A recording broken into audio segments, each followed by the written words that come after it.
South India shopping mall లో block buster ఆషాఢం #1 kilo sale.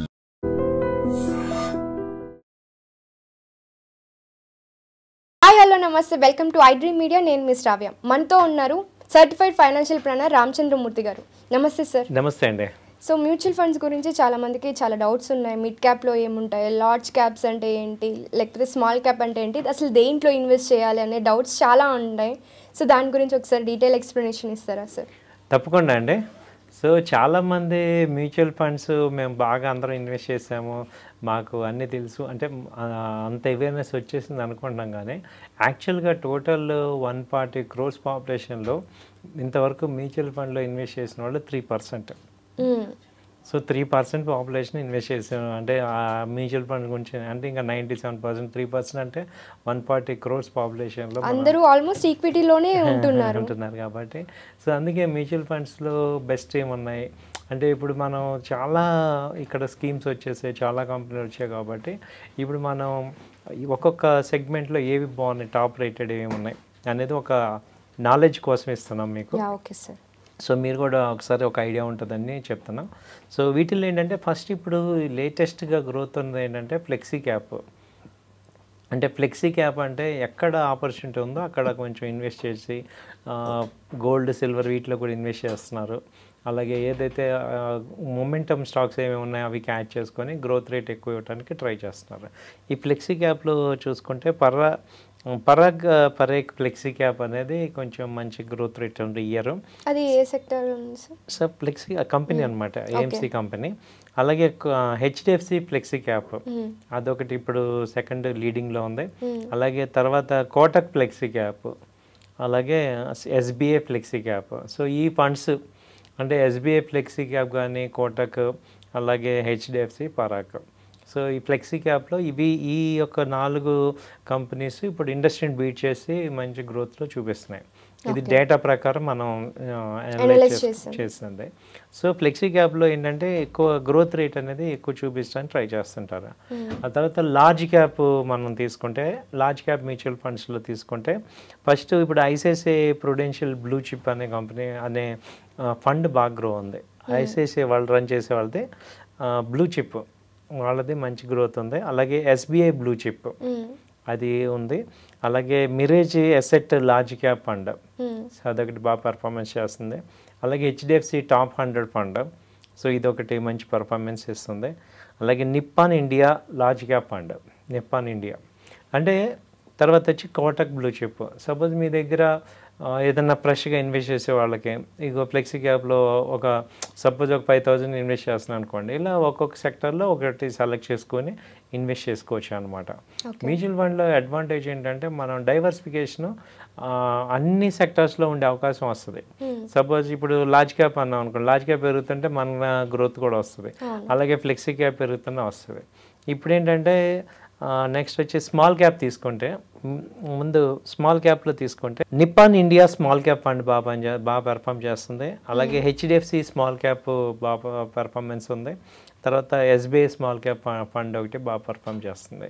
So ఇవి small cap company. అలాగే mid క్యాప్లో తీసుకుంటే, mid క్యాప్లో కూడా హెచ్డిఎఫ్సి మిడ్ క్యాప్ బాగుంది. అలాగే Motilal Oswal multi cap mid cap ఉంది.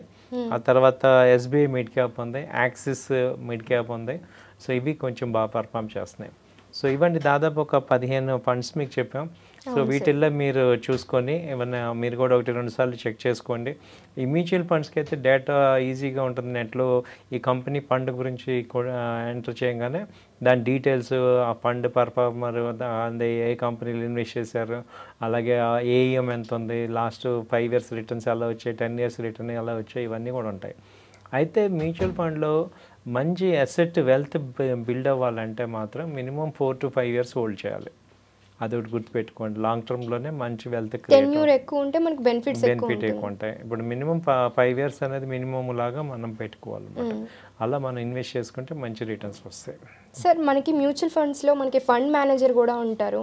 కానీ ఎందుకని 3% మీరు ఇంతకుముందు చెప్పారు 3% పీపుల్ మాత్రమే మ్యూచువల్ ఫండ్స్లో ఉన్నారు అని చెప్పి, ఎందుకని అట్లా ఉన్నారంటారు? అంటే ఫండ్ మేనేజర్ ఉండి కూడా మనకి అడ్వైజెస్ ఇస్తారు కదా, వాళ్ళే చూసుకుంటారు, యాక్చువల్లీ వాళ్ళే ఎక్కడ ఇన్వెస్ట్ చేయాలనేది కూడా వాళ్ళు చూసుకుంటారు. బట్ ఎందుకని తక్కువ పీపుల్ ఉన్నారు దాంట్లో ఈక్విటీ మీద కంటే కూడా? ఈక్విటీ కలిపే నేను చెప్పేది, మొత్తం ఆల్ ఓవర్ స్టాక్ మార్కెట్లో ఇన్వెస్ట్ చేస్తున్న ట్రేడర్స్ అవ్వండి, ఇన్వెస్టర్స్ అవ్వండి, ఓన్లీ 3% ఉన్నారు. ఓకే, అంటే ఇంక్లూడింగ్ స్టాక్ మార్కెట్ ఇన్వెస్టర్స్. అంటే దేశంలో ఎన్ని ఉన్నాయంటే దాదాపు ఇప్పుడు 20 crores అకౌంట్స్ అంటున్నారు, కానీ యాక్టివ్ అకౌంట్స్ వచ్చి 3 crores 5 crores అకౌంట్స్. వాళ్ళే ఇన్వెస్టర్స్, వాళ్ళే మ్యూచువల్ ఫండ్స్ కూడా 5 crores బిలో ఉన్నారు. అంటే ఇప్పుడు 140 పాపులేషన్ అంటే ఇప్పుడు ఇమాజిన్, ఇప్పుడు అవేర్నెస్ పెరుగుతుంది, నెక్స్ట్ 5 years ఎలా ఉంటుంది? ఓకే, సో వీళ్ళలో అట్లీస్ట్ డబుల్ అవడానికి ఛాన్స్ అయితే ఉంది కదా. సో ఇప్పుడు మీరు వేరే కంట్రీస్ని మనం ఒకసారి చూస్తే అసలు మీ కంట్రీస్ వర్సెస్ ఈ మీ స్టాక్ మార్కెట్ కానీ మ్యూచువల్ ఫండ్ కానీ ఇన్వెస్ట్ చేసే పర్సంటేజ్ మనం చూస్తే ఫస్ట్ యూఎస్ వచ్చి 48% ఉంది. సో అలాగే ఆస్ట్రేలియా వచ్చి 40%. అంటే ఆస్ట్రేలియాలో 40% పీపుల్ మ్యూచువల్ ఫండ్స్ కానీ ఈ స్టాక్ మార్కెట్లో కానీ ఇన్వెస్ట్ చేస్తారు. 3%. అసలు ఎంత తక్కువ ఉంది, ఎంత వేరియేషన్ ఉంది సార్, అసలు తక్కువ ఉంది, బట్ పొటెన్షియల్ ఎంత ఉందో చూడండి. ఓకే, ఇప్పుడు అందరికీ అవేర్నెస్ వచ్చింది కాబట్టి, సో అంటే ఇదేంటంటే అందుకే డెవలప్డ్ కంట్రీస్ కాబట్టి 20 years బ్యాక్ వాళ్ళకి రియలైజ్ అయ్యారు. అవును. సో మనం ఇప్పుడు రియలైజ్ అయ్యాం కాబట్టి ఇప్పుడు ఇమాజిన్ 20 years, ఈ 20 yearsలో ఎలా ఉంటుందో ఇమాజిన్ చేయండి. సో మనం ఇప్పుడున్న 3% మార్కెట్కి ఈ ఇండెక్స్ ఇలా ఉంటే ఇంకొక 10% కనుక వస్తే ఎలా ఉంటుంది ఇమాజిన్, అసలు కంట్రీ ఎలా ఉంటుంది, షైన్ అవుతుంది అనేది. అందుకే మీకు కంపారిజన్ చెప్తాను అనమాట. సో ఆస్ట్రేలియా వచ్చి 40%, జపాన్ 30% అనమాట.